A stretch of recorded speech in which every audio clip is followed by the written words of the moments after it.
Naomi, you already this year have won more matches when losing the first set than you did all of last year. What's the difference in being able to overcome that deficit? Yeah, I think the biggest thing for me is the belief. I think I believe in myself more this year than I have last year, and like in Brisbane, I played the same sort of match. Like, I lost the first set and I managed to win again, and it was against the same player, so I think just having that experience. So now you have to figure out how to not lose first sets. Is that the slow start problematic for you at all? No, I mean, technically I'm supposed to be good at starting matches. I think I have a pretty good record winning the first set and then winning the match, so I just feel like I've played two really great players over the past few days, and I don't know, like, I just have to adjust to that feeling of being overwhelmed a little bit. Congratulations on today's winning to go through to the next round.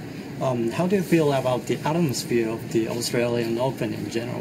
Because having a huge, this tournament is much more like kind of like a music festival rather than just a conventional sporting event. Having a huge fan zone area to resonate with more number of fans who want to relax and enjoy watching sports even outside of the stadium or the court. How you enjoy this kind of festival atmosphere? Yeah, I mean, I haven't really walked around the ground, so I'm not really sure what the fan experience is like, but I do know that every time I play my match, everyone's super engaged, I think, and they're always cheering, and there's also a great number of Japanese fans, so I don't know, I really love playing in this tournament. Naomi, the first time like we saw you, people were really shocked by your serve and your forehand and how huge you hit the ball. Yeah, over the past year, as you've talked about, you've kind of evolved, you know, into a more all-court player, playing defense and all of that stuff. It has seemed like very natural. Does it feel as natural as it seemed for us? Yeah, I mean, for me, I feel like I've always had the ability to try to rally. It's hard for me when I feel like I have an opportunity to hit the ball, and like, for me today, I feel like during the first set, I might have tried to overhit, or she was returning a lot of balls, so I thought I had to go for more than I did, and in the second and third set, I calmed down and I tried to think that I should play within my boundaries. So yeah, it is a little bit natural, but it's still unnatural at the same time. Daniel Paez from W Radio Colombia, and look, I got 7 pages of the game statistics, and it's exactly what you said. Very, very even your game, but she had an extraordinary first set. Tell us what is in your mind when you sit for the break between the first and the second set, and what's going on in your mind, and how you're planning the rest of the game. Yeah, I mean, for me during the break, I was thinking, like, oh man, you know, like, I really just lost that set, and then after that, like, disappointment, I just feel like I have to buckle down and try to do whatever I can, whatever's in my power to play well, and even if I don't win, I just want to try my best during every point, so that was my mentality between the break. This tournament's a little different with how they do it on TV, and they have a lot of cameras in the hallways and things in the arena, and I'm just curious, how conscious are you of possibly being on camera or on TV at any moment you're in those areas? Now that you said it, I guess I'll be very conscious. I just thought they had that one camera, like, where they call everyone. I thought that was the only one. Okay, great, okay, you know what, thank you, because then I won't do anything that's, like, you know, bad, so. Naomi, it was a while ago, but during the off-season, you went to Haiti. There were some lovely pictures. What was it like to go there, and what were your feelings? Yeah, I mean, I felt very lucky lucky to be able to go because it kind of fit perfectly during my off-season schedule. I wasn't really sure if I had time, but I did, and for me it's a very humbling experience to go back because you see so many people that they don't have much, and then you go back to your house and everything that you take for granted, you start appreciating it more. And for me, I feel like because I went to Haiti the first time 2 years ago, like last year, and then I started playing well, I think, because I started appreciating everything and I didn't want to complain about anything, because when you go there and you see people, like literally they have to walk miles for water, and it's just like, why are you complaining about your life? So yeah, for me, I felt very grateful to go there because I go to Japan a lot, but I haven't really gone to Haiti as much.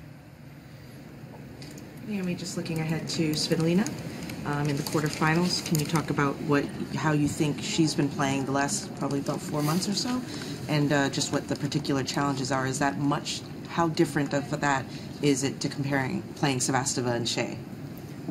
Yeah, I mean, I know that she played well at the end of the year. She won the WTA finals, and personally, I was really happy for her because I know that everyone was sort of writing her off because she wasn't doing well leading up to that, and I know that she's playing well again here because I'm gonna play her and she's still here. So definitely, I've played her multiple times now, and I know that she's a very consistent player, and when she has the chance, she does like to attack. So I think playing her is gonna be very difficult for me, and like comparing her to other players, I can't really do that because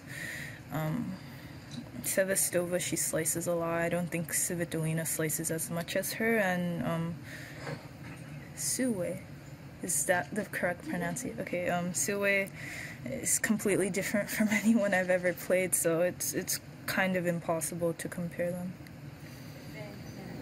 You played Svitolina 3 years ago here when you made the third round for the first time. I'm wondering what you remember about that match, if anything, because it was sort of your big Grand Slam arrival.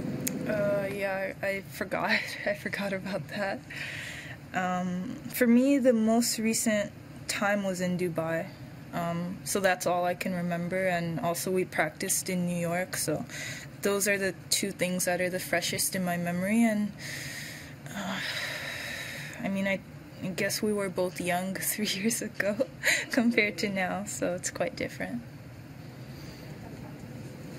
In your on-court interview, you were saying that when you go out here, nobody's really sort of recognizing you or rushing you for selfies or anything like that. What's it like when you go out in Japan, like your most recent visit? Yeah, I mean, I didn't really walk outside. I just went in the car and stuff. Like, I wasn't really walking around, and when I did, I went at night, and I had a wig on. That's I don't know, I always wanted to try to do that, so for me it was very fun. Where did you get the wig? I got it from my sister, and she was just like, you know what you should do? You should bring this wig, and if you want to walk around, just throw it on and put on some sunglasses. And I actually, personally, I feel like she was making it a bigger deal than it had to be. Because honestly, I feel like people don't look at other people when they're walking around. And the only way that, I get that I'm tan and I would stand out in Japan a little bit, but I think the only way people would really care is if I'm wearing some sort of athletic, if I was walking around with my tennis racket, you know? Other than that, I don't think people really care too much.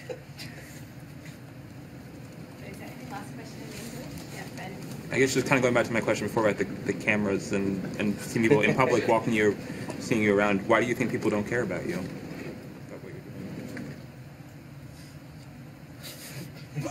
I don't know how to answer that question. I don't know, because no one really says anything. I look at someone and then they just walk away or something. Maybe I shouldn't be looking at them, I don't know, but it's not, for me, okay, I'm gonna say this. For me, I feel like people that are famous like that, I feel kind of bad for them. Because it's like you can never really truly enjoy going outside and stuff. So for me, I feel kind of lucky that I'm unknown. What was that I thing that you did just now? I don't know if I agree that you're unknown anymore, but... Yeah, I'm a ghost. You don't see me. We're going to switch to Japanese questions now. Yeah. オーストラリアオープンで初めてのクォーターファイナルに到達したっていう結果を今どう捉えてるかっていうのと、あとプラスこういう今日みたいなタイトな試合でさっきビリングマイセルフで自分をより信じられる根拠例えばフィジカルだったりメンタルだったりなぜより強く信じられるのかっていうのを教えてください。Yeah, I mean, to reach the quarterfinals here, of course, I'm very happy, and a little part of me is relieved because I've never reached the quarterfinals of a tournament like a Grand Slam aside from New York, so definitely this was one of my goals, and I'm going to keep trying to focus on the next round and the next match. And yeah, today was really tight. I think she played really well, and we honestly have the toughest matches whenever we play each other. I think our games are two completely different things, so I hope it's entertaining to watch. Yeah, I was just really nervous in the first set, and also like towards the end of the third, so I think it showed because like people were talking about it. So. Yeah. 大阪さん最近よくマチュアにならなきゃいけないっていうことを言ってますけど、マチュアっていうのはどういうものになることを大阪さんはマチュアになるってどういうところを目指してるんですか？ Yeah, I mean, for me, mature is, I think, is accepting when things don't go your way. It's one of the biggest things for me. I think I don't do that well. I tend to complain a little bit, and I'm trying to fix that. I feel like it's a big problem. But also outside of tennis, I think I don't really have to deal with the things that I guess normal people have to deal with. So my outside the court too, my maturity level isn't that big. Like I don't have the biggest responsibilities. I just play tennis, and that's basically it. So on and off the court, definitely, I think I need to improve that. ブリスベンでも、1セット落とした後2セット取ってで今回も1セット落とした後2セット取ってっていう試合が続きましたけど、それで落ち着いている風に見えたのはやっぱりオフシーズンのトレーニングでスタミナがあるからフルセットでも勝てるっていう気持ちが少しでもあるのかっていうところと、第2セットの 1-1 の第3ゲームのデュースのところと第3セットの第8ゲームのデュースのところとサービスエースでどちらもピンチを切り抜けたのはやっぱりそういうふうにストラテジーが何かあって自分で狙いがあってサービスエースを取りに行ったか。Yeah, I mean, definitely. I think my training during off season helped a lot. Abdul really helped me with letting me sort of believe in the fact that I can play long matches, and I'm okay with it because I don't really get tired. Yeah, I don't really remember points when I play, so I'm not really sure exactly what I was thinking, but I do know whenever I try to serve, it's not to start a rally, it's to ace the person or get them in a really bad position. So if you're talking about a long game, definitely every serve that I play, I try to go for a winner or an ace. Yeah, last question. ドロップショット今日も何度か使ってたと思うんですけれども、徐々に上手くなってるって思いませんか？ Yeah, I mean, for me, today wasn't the best drop shot day. I think I hit 2. They weren't that great, but she didn't move for it, so I was glad about that. But I think I played better drop shots maybe in my first or second match, so I think it's something that I need to improve.